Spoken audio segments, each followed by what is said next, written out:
बिस्मिल्लाहिर्रहमानिर्रहीम इय्याक नअबुदु व इय्याक नस्तईन। अस्सलाम वालेकुम ख़वातीन व हज़रात।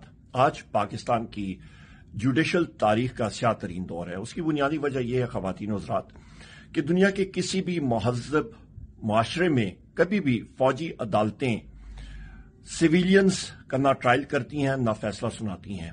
आज जो फैसला मिलिट्री कोर्ट्स ने पाकिस्तान तहरीक इंसाफ के निहत्ते लोगों के खिलाफ फैसला सुनाया है, ये मेरा ख्याल है एक बहुत स्याह तरीन फैसला है।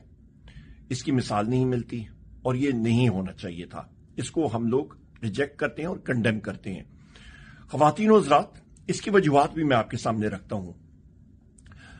आप पाकिस्तान का आईन का मुताला करें तो उस पे आर्टिकल 7 आप या पढ़ें तो उस पे रियासत की डेफिनेशन वाज़ेह तौर पे लिखी हुई है। रियासत कहते हैं आप मजलिस शूरा जिसमें कौमी असेंबली और सेनेट आती हैं, और फिर आपकी वफाकी हुकूमत। बिस्मिल्लाहिर्रहमानिर्रहीम इय्याक नअबुदु व इय्याक नस्तईन। अस्सलाम वालेकुम ख़वातीन व हज़रात। आज पाकिस्तान की जुडिशल तारीख का स्याह तरीन दौर है। उसकी बुनियादी वजह यह है ख़वातीन व हज़रात कि दुनिया के किसी भी महज़्ज़ब माशरे में कभी भी फौजी अदालतें सिविलियंस का ना ट्रायल करती हैं ना फैसला सुनाती हैं। आज जो फैसला मिलिट्री कोर्ट्स ने पाकिस्तान तहरीक इंसाफ के निहत्ते लोगों के खिलाफ फैसला सुनाया है, ये मेरा ख्याल है एक बहुत स्याह तरीन फैसला है। इसकी मिसाल नहीं मिलती और ये नहीं होना चाहिए था। इसको हम लोग रिजेक्ट करते हैं और कंडेम करते हैं। ख़वातीन व हज़रात, इसकी वजूहात भी मैं आपके सामने रखता हूं। आप पाकिस्तान का आईन का मुताला करें तो उस पे आर्टिकल 7 आप या पढ़ें तो उस पे रियासत की डेफिनेशन वाज़ेह तौर पे लिखी हुई है। रियासत कहते हैं आप मजलिस शूरा जिसमें कौमी असेंबली और सेनेट आती हैं, और फिर आपकी वफाकी हुकूमत।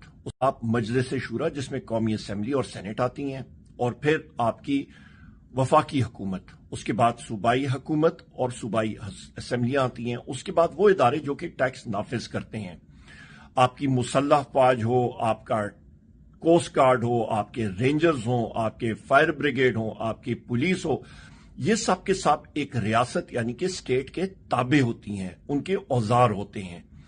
तो ये बड़ी वाज़ेह चीज है कि मुसल्लह अफवाज यानी कि मिलिट्री, वो जो ताबे एक फोर्स है, जो एक रियासत के औजार हैं, तो वो कैसे फैसला सुना सकती हैं, बिलखसूस जहां पे ट्राइकोटमी ऑफ पावर होती है, यानी कि आपके 3 सतून है एक रियासत के। एक आपकी आ गई एग्जीक्यूटिव जिसको आप हुकूमत कहते हैं, एक आपकी पार्लियामान आ गई जिसमें सेनेट नेशनल असेंबली आ जाती है, और तीसरी आपकी जुडिशरी यानी कि अदलिया।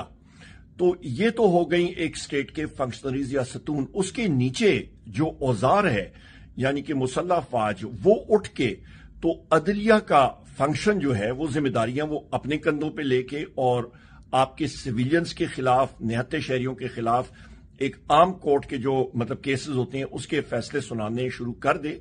तो ये कानून की धज्जियां उड़ा रहे हैं और ये आपके आइन की धज्जियां उड़ रही हैं, और माशरा जो है वो इस तरह तरक्की नहीं कर सकता। यही वो फैसले हैं जिसकी वजह से पाकिस्तान में कानून का फौकदान है। यही वजह है पाकिस्तान में इन्वेस्टमेंट नहीं हो रही। यही वजह है कि पीआईए की बिड प्राइस रखी जाती है 85 अरब रुपए, और लोग जो हैं वो उसकी बोली लगाते हैं 10 अरब रुपए, क्योंकि वो देखते हैं कि मुल्क में ना आइन है, ना कानून है, ना कुछ है। वजीर आजम इमरान खान साहब बार कह रहे हैं कि आइन और कानून की